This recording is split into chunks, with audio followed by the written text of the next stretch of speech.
He wasn't able to get into the pits, lost a lot of time, lost a lot of position there. Had he been able to run without that on the hard tyre, we would have gone much longer.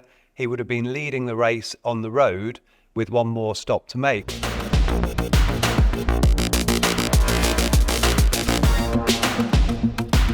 Why did we start Lewis on the hard tyre on a track where a virtual safety car or a safety car was a high probability at the start?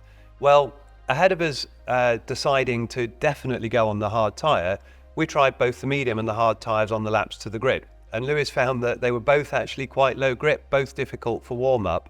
So he was pretty happy to go on the hard. There was a bit more risk, it's a bit worse off the line, but what it allows you to do is to offset to the whole field.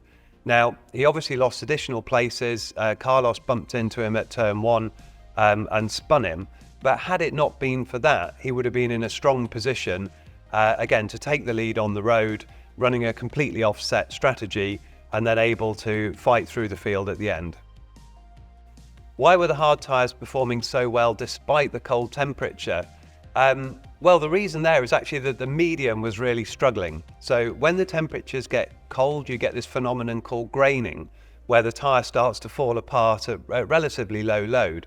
And that meant that the medium wasn't a particularly strong tyre. The soft would have been even worse, which is why you didn't see people running on the soft tyre. But the hard tyre is a strong enough rubber. It's got a bit less grip, but strong enough that it doesn't suffer that graining effect. And therefore you were able to run a good pace and, crucially, a very long stint on that tyre.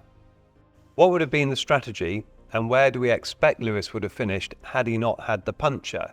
Well, certainly the puncture was very costly because he had to do an entire lap with that puncture. He wasn't able to get into the pits, lost a lot of time, lost a lot of position there. Had he been able to run without that on the hard tyre, we would have gone much longer. He would have been leading the race on the road with one more stop to make. However, had the safety car occurred at the same point, Lewis would have had a very long stint on the medium tyre, so it would have been very difficult to get it to the end.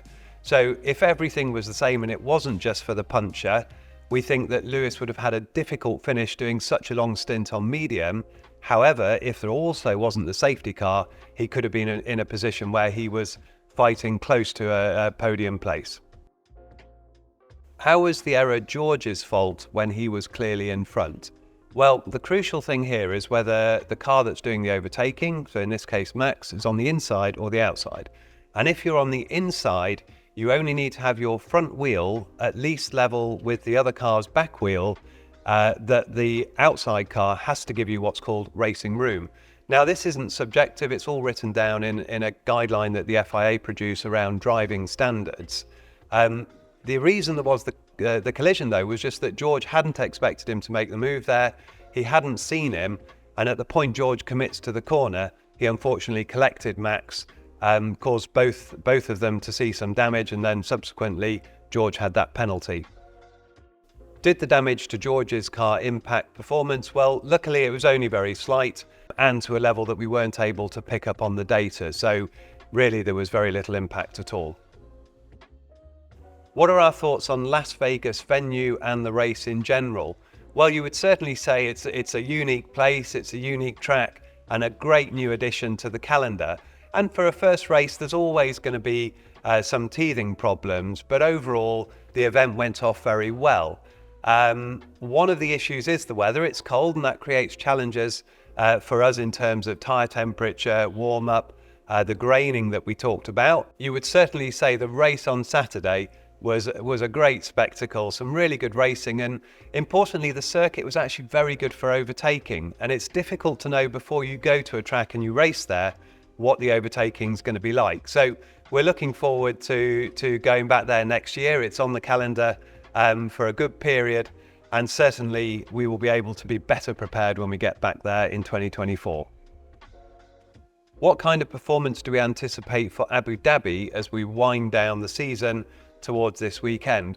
Well, it doesn't feel like we're winding down. If anything, we're winding up because we've got quite a big fight for second in the championship with Ferrari. And Abu Dhabi is a good circuit. There's a range of corner speed, some very fast, some slow, a lot of mid-speed. And the changes that they made to the circuit have actually changed the characteristic of it quite a bit. So the downforce level has now shifted to a lower wing, so faster on the straights.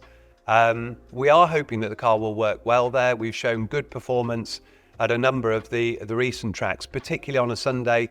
The race pace has been good.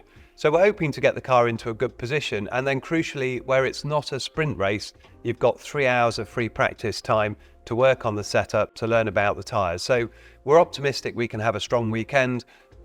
All the effort here is going on trying to prepare very well. We've got the simulator running, we're going through all the data, but looking forward to a competitive showing.